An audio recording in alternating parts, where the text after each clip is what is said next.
अस्सलाम वालेकुम dear students, welcome to my YouTube channel. उम्मीद करती हूँ कि आप सब खैरियत से होंगे। हम स्टडी कर रहे हैं 9th की बायो का चैप्टर 7 बायो एनर्जेटिक्स, जिसमें हम फोटोसिंथेसिस को पढ़ रहे हैं। आज हमारा टॉपिक है लिमिटिंग फैक्टर्स इन फोटोसिंथेसिस, यानी वो कौन से फैक्टर्स हैं जो फोटोसिंथेसिस को अफेक्ट कर सकते हैं, यानी उसकी स्पीड कम या ज़्यादा कर सकते हैं, उसकी परफॉर्मेंस पे असरअंदाज हो सकते हैं। सबसे पहले हम ये देखते हैं कि लिमिटिंग फैक्टर्स क्या होते हैं। एनी एनवायरमेंटल फैक्टर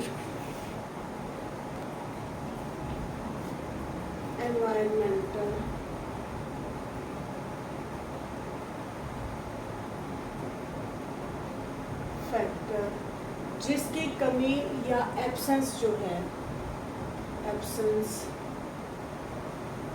और deficiency of which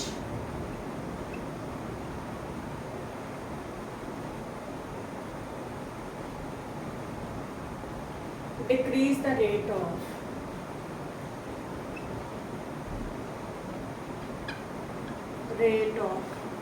that particular metabolic reaction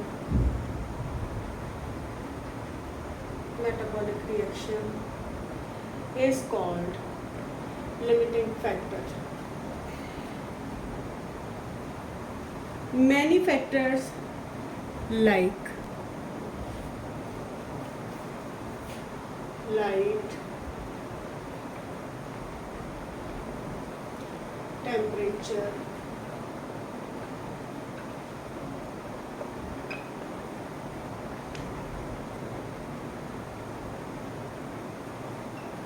concentration of carbon dioxide and availability of water,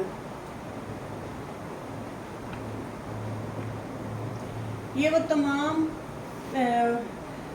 environmental factors हैं जो कि फोटोसिंथेसिस के रेट को अफेक्ट करेंगे अगर इनकी डेफिशिएंसी हो या एब्सेंस हो, इनकी इंटेंसिटी कम या ज़्यादा हो। अब हम देखते हैं कि ये कैसे असर करेगा। हमने देखा था कि फोटोसिंथेसिस में रॉ मटेरियल है कार्बन डाइऑक्साइड प्लस वाटर, और in the presence of sunlight and chlorophyll ये बना देता है C6H12O6 ग्लूकोज और ऑक्सीजन एज बाय प्रोडक्ट। अब हम ये देखते हैं कि इनमें कौन कौन सी चीज़ें हैं जो इसके लिए ज़रूरी है, सनलाइट, क्लोरोफिल, कार्बन डाइऑक्साइड और वाटर। तो हम देखते हैं कि अगर सनलाइट और टेम्परेचर जो है उसकी इंटेंसिटी कम या ज़्यादा हो जाए। सबसे पहले हम देखेंगे effect of light, intensity and temperature. जैसे जैसे लाइट की इंटेंसिटी जो है वो वेरी करेगी, रेट ऑफ फोटोसिंथेसिस भी वेरी करता जाएगा। It varies as the light intensity varies. Light intensity अगर डिक्रीज करेगी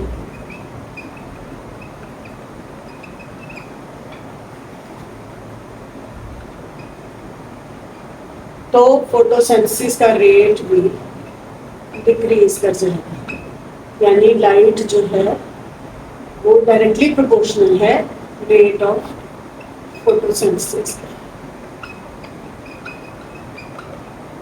और इंक्रीज, तो ये भी इंक्रीज हो जाएगा।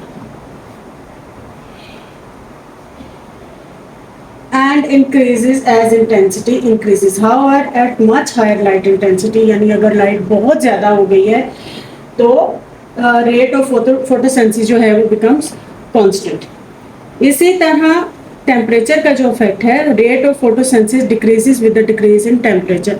टेम्परेचर नीचे आएगा तो फोटोसिंथेसिस का रेट भी जो है वो नीचे आ जाएगा, यानी ये भी rate of photosynthesis increase or decrease with the temperature, यानी it increases as temperature is increased over a limited range, but if light intensity is low, increasing the temperature has little influence on the rate of photosynthesis. यानी ये photosynthesis के rate को बढ़ाने या कम करने में कलीदी किरदार अदा करता है, और अगर लाइट जो है वो बहुत ज़्यादा हो जाए तो एक पॉइंट पर आकर रेट ऑफ फोटोसिंथेसिस जो है वो कांस्टेंट हो जाता है, और अगर टेम्परेचर जो है ये बहुत कम हो जाए और लाइट की जो इंटेंसिटी है वो ठीक रहे तो फिर भी ये little influence on the rate of photosynthesis पे करता है।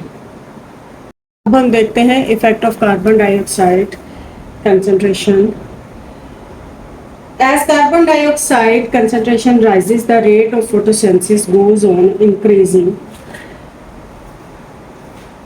जैसे ही कार्बन डाइऑक्साइड की कंसंट्रेशन जो है वो इंक्रीज होती है, रेट ऑफ फोटोसिंथेसिस भी इंक्रीज हो जाएगा। अगर इसकी मिकदार कम होगी या बिल्कुल ख़त्म हो जाएगी तो ये बैडली इफेक्ट करेगा रेट ऑफ फोटोसिंथेसिस पे। लेकिन अगर इसकी मिकदार जो है वो एक सर्टेन लिमिट से ज़्यादा हो जाएगी तो ये लीफ के जो स्टोमेटा सेल्स हैं उनको बंद कर देता है, और नतीजे के तौर पर फोटोसिंथेसिस का अमल जो है ये रुक जाएगा या स्लो डाउन हो जाएगा। Increase in carbon dioxide concentration beyond a certain level causes the closure of stomata and it decreases the rate of photosynthesis. तो हमने देखा कि कार्बन डाइऑक्साइड की भी एक सर्टेन अमाउंट और लाइट इंटेंसिटी भी एक सर्टेन हद तक और टेम्परेचर भी एक सर्टेन रेंज तक ही फोटोसिंथेसिस के अमल को यानी उसको सही तरह करने में मददगार साबित होते हैं। अगर ये अपनी एक लिमिट से कम या ज़्यादा हो जाए तो ये फोटोसिंथेसिस के अमल को मुतासर करते हैं और ये एक्ट करते हैं एज लिमिटिंग फैक्टर्स।